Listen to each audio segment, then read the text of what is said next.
mostrar por primera vez en la época de Goya cosas que el propio Goya puso juntas. Porque hay que decir que no solo se trata de una exposición que se hace aquí, que su comisario se lo pasa al lado del museo, cómo es la exposición y cómo tiene que ver con un proceso que llevamos desde hace meses, porque esto viene de un proyecto que se hace con un grupo italiano de comunicación que es Audiovisual, con el cual hemos hecho ya una exposición Goya muy importante para terminar de mirar este invierno. Y esta, digamos, es la segunda parte, no es la primera exposición de Milán, es una exposición distinta, las piezas son las mismas que en Milán, pero es una exposición vista desde otro punto de vista, porque lo que nos interesaba aquí era sobre todo mostrar por primera vez conjunta algo que es privativo de la Academia y que no está en ninguna otra parte sobre la obra de Goya, que son las planchas con las que entran sus grabados. Bien, todo esto es un largo proceso que se hace porque primero hay que existían unas planchas que se seguían en el gabinete de Goya, es un gabinete que se hizo hace 30 años y en el cual se seguían parte de todas las colecciones que hizo, como grabados solo. Pero ahora lo que se va a presentar en esta exposición y luego ya en el futuro en las salas de la Academia es la totalidad de las planchas que hizo Goya totalmente restauradas. Estas planchas fueron cubiertas de acero, de níquel y de cromo en el siglo XIX para poder imprimir más. Como lo que había este tiempo que decidió que no se iba a imprimir más trabajo, lo que hemos intentado es hacer una restauración de las planchas, la cual nos ha asesorado mucho el Instituto Perla Gráfica de Roma, que ya lo había hecho con las planchas de Piranesi con gran éxito, y nos enseñó a nosotros a hacerlas. Y todas estas planchas han sido una en un proyecto que lleva ya bastantes meses, que lideraba en su momento el liderado del académico Juan Bordes, pero que evidentemente estaba dentro del proyecto de la Academia y que realmente ha hecho una restauración siberiana, que plancha a plancha con una paciencia durante meses, ha ido restaurándolas y dejándolas como las hizo Goya con el cobre original, que es donde se ve de verdad la obra de arte más que en la impresión posterior, en la cual se pierden cosas que en el cobre sí están. Todo esto creo que hace muy interesante la presentación. Luego todo esto nos ha llevado a tener que hacer una remodelación de cómo se muestran estas planchas, unos muebles especiales que ha hecho Pablo Rade, arquitecto, y que tuvimos una primera experiencia que no puedo modificar algún aspecto cuando se hizo, recordaron ustedes, la exposición de las tauromaquias de Picasso. Se seguían en algo parecido a lo que se ha hecho, lo que se ha hecho es realmente mejor en cuanto a evitar cristales que reflejen, en cuanto a cómo la luz incide sobre las planchas, lograr todo lo que queda ahí.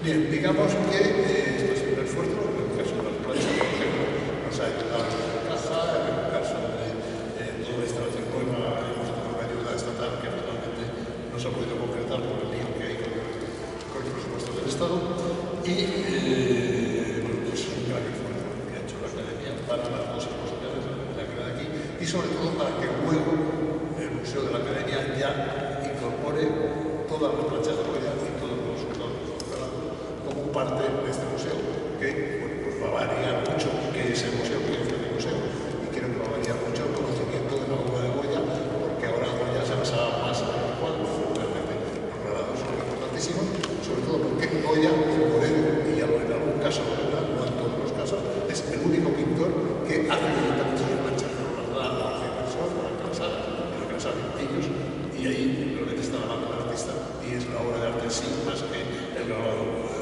posterior. Bien, no me quiero extender más en este tema, es subrayar el esfuerzo que supone para la Academia y el orgullo que supone para la Academia presentar esto, y ahora el comisario de la exposición, como he dicho, que es nuestro delegado del museo, y que además fue el comisario de la exposición de Milán, nos va a contar un poco en qué consiste la exposición y en qué es una continuación y también otra cosa distinta de lo que hicimos en Milán. Víctor, ¿qué vas a hacer?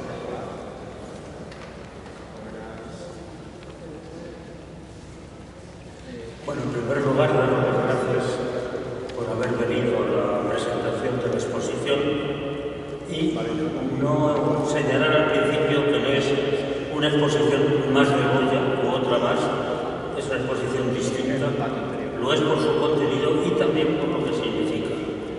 Destacaré dos aspectos.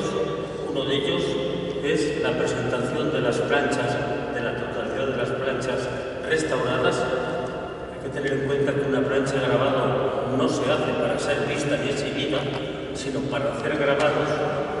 Llegó un momento en que se interrumpió las tiradas y se restauraron y aparecen como obras expuestas, como obras para ser vistas, que indudablemente transmiten muchos elementos significativos de Goya que no solamente lo poseen sus grabados.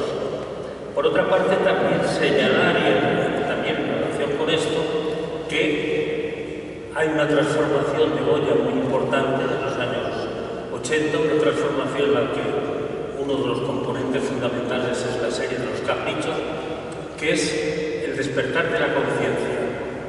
Goya es un pintor que al principio hace la carrera al uso, como todos los pintores de su tiempo, aprende con un maestro, se forma, quiere buscar después una clientela que va consiguiendo, viene a Madrid en busca de fortuna, entra a la fábrica de tapices.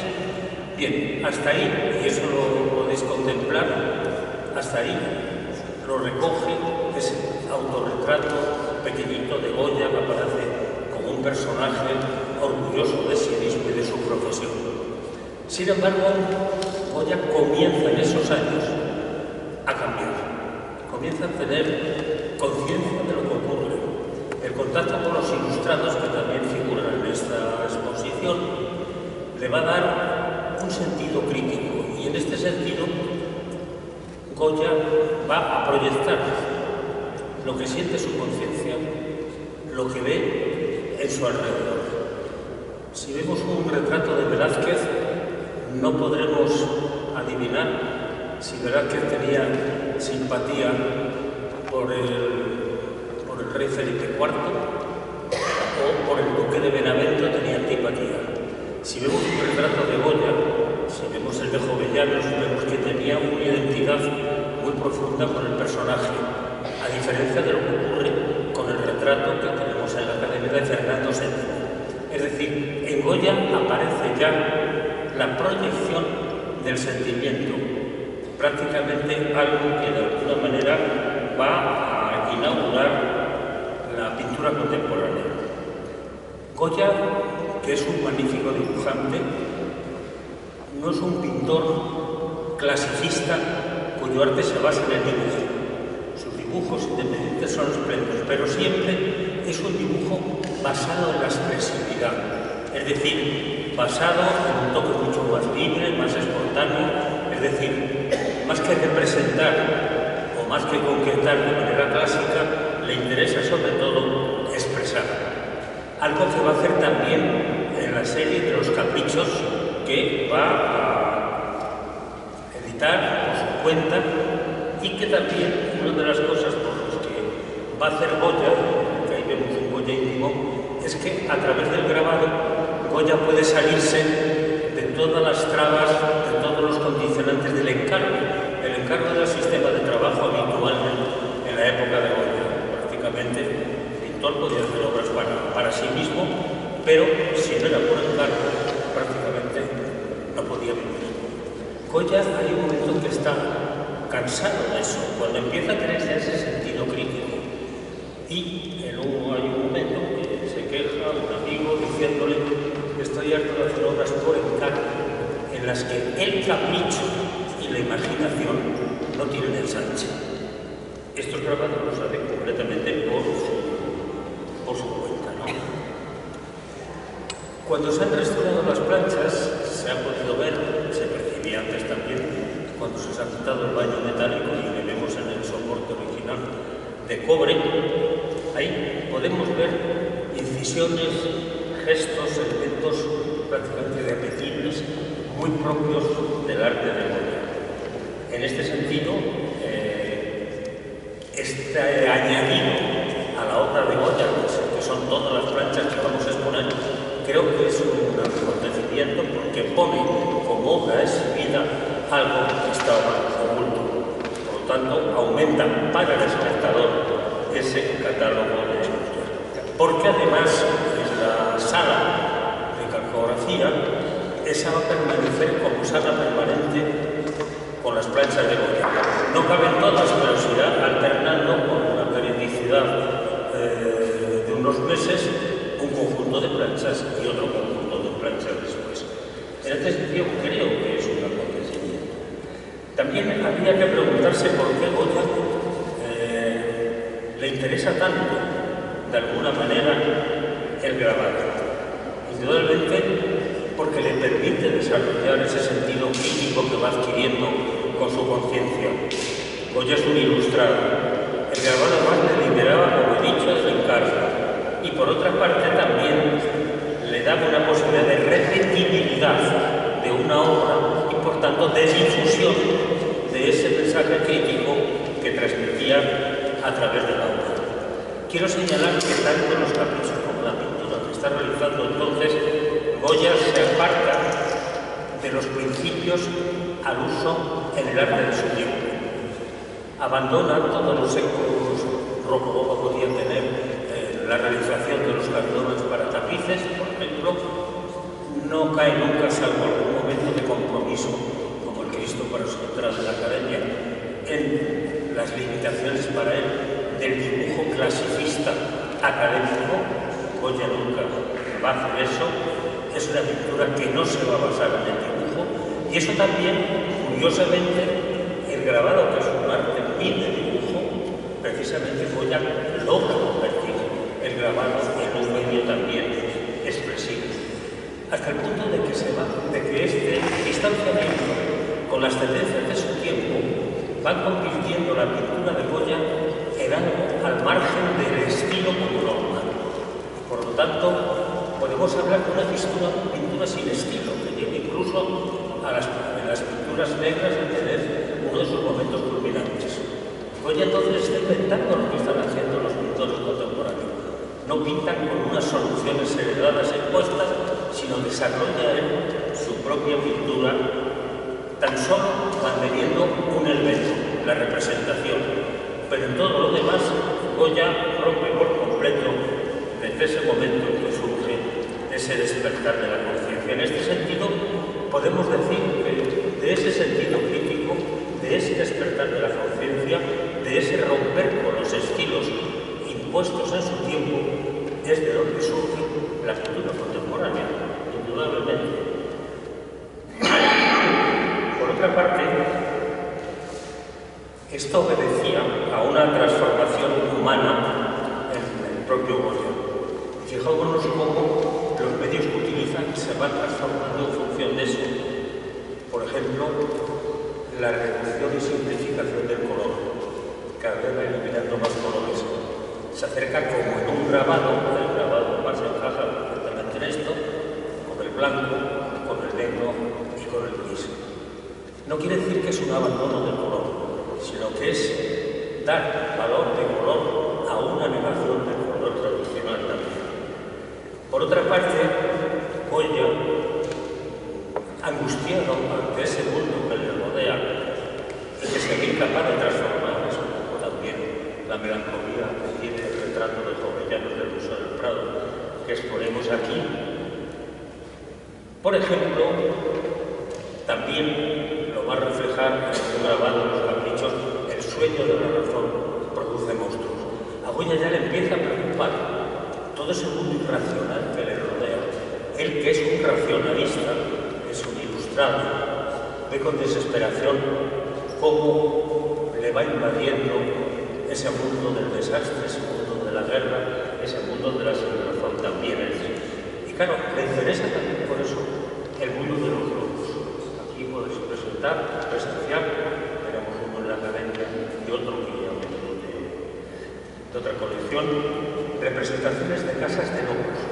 Pero fijaros en una cosa, no son todavía manicomios, son casas de locos donde se meten a los locos.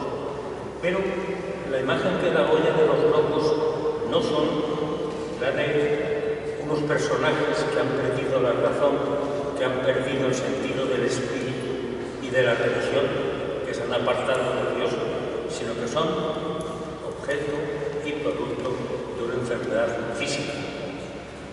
Esa visión, veríamos después a Foucault y a Freud incluso, es algo que aparece en ese mundo de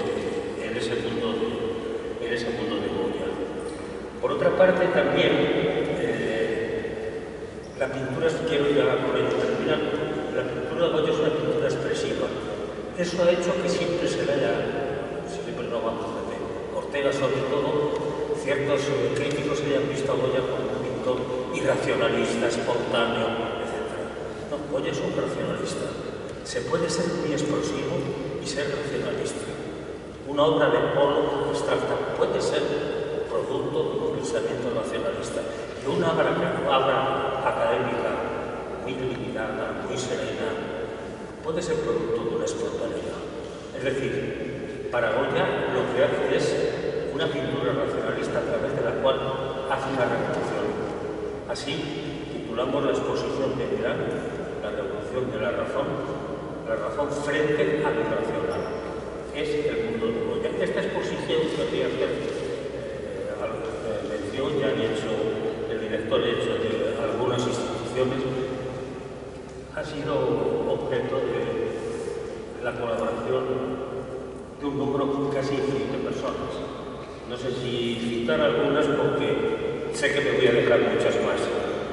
El director, el subdirector, por su apoyo y entusiasta en este sentido, los académicos de esta casa por su paciencia y confianza, también el personal colaborador del museo, la conservadora jefe María Antonia, Rosa, Olivia, Cesión, Laura, Adolfo, restaurador, y también aparecen personajes que han colaborado de otras secciones. A los montadores, especialmente a José Luis Suárez, por la delicadeza y empeño que ha hecho, también a Frade, el diseñador de las vitrinas, a Miguel Apalancar por su impagable constancia y amor por lo que está realizando, a Javier Blas por su ayuda siempre en torno al problema del grabado y de la cartografía, también a las personas que han colaborado en el catálogo. Y en esto quiero señalar que alguna colaboración, prácticamente todo el catálogo lo hemos hecho gente de la academia. No por una cosa endémica, sino sobre todo porque había y hay personal capaz de hacerlo, y creo que en muchos aspectos será una obra o un punto de referencia. Por lo tanto, al citar también el catálogo, tengo que citar a los diseñadores, a Félix y a Vela, que han intervenido en el catálogo también y elementos gráficos de la exposición. Y también ya esto de una manera personal, el apoyo de las sugerencias también de Hernán Cortés, en la dirección del museo y las exposiciones. Yo ya no tengo más que decir. Cualquier cosa que queráis preguntaros más y puedo, pues os respondo. Quisiera también porque la impresión que nos insiste mucho sobre las planchas de Goya, que es evidentemente el caballo de batalla de esta exposición y lo que va a quedar después en nuestro museo, pero que evidentemente hay muchos cuadros en esta exposición y que además hemos procurado que no sean unos cuadros, bueno, porque por el periodo han comprado esos cuadros, pero no tiene ningún sentido en Madrid. Tenemos un cuadro comprado que es el de Joviano porque está dentro de la temática de la exposición. Pero en general los cuadros o bien son nuestros o bien son de colecciones particulares que no se ven permanentemente. Eso creo que es interesante para el público que puede ver otros Goyas que no conoce o que no recuerda. Como ha dicho Víctor, cualquier cosa que pueda responder, estamos dispuestos. ¿Sí? Gracias.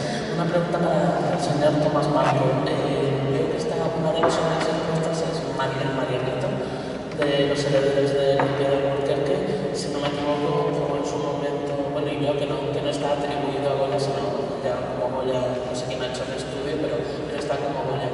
No sé si la opción de compra que en su momento se habló, que no sé si la puede confirmar, está de nuevo sobre la mesa, porque quedó descartado efectivamente. Gracias. ¿Cuál es la diferencia de Alburquerque? Lo hace todo y estamos encantados, es un cuadro bellísimo. Y estamos hablando con ellos de otras propiedades que no son solo la de Alfredo Compra.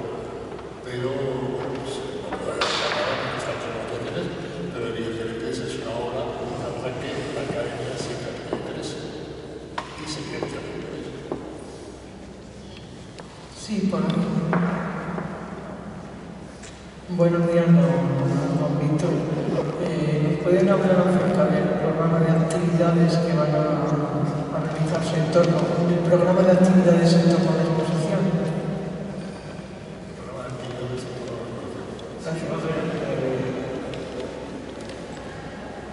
Va a haber visitas, por descontado, va a haber conferencias, va a haber proyecciones de cine también, que se han visitado a la de este periodo. Y conciertos, hay varios conciertos. Primero el día 4. Hola, buenos días. Gracias por vuestras palabras en la presentación de la exposición. Con 34 años, Goya entra en la academia. Con ya la cuarentena es cuando él se siente sordo, ¿no? Se queda sordo. Has mencionado antes el tema de algunas obras vinculadas con la locura. Ha mencionado, bueno, pues supongo que esa representación de la locura podría venir de enfermedades físicas. ¿Crees que ya estaba influyendo en la propia enfermedad de Goya?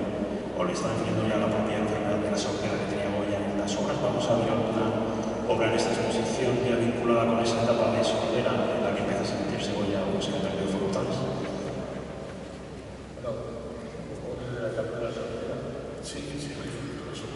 Sí, bueno, lógicamente la sordera empieza a aparecer hace lo que me parece mucho más introvertido, lógicamente, y mucho más reflexivo en torno a todo lo que tiene alrededor, entre otras razones, porque claro, son menos los puntos de información que va teniendo.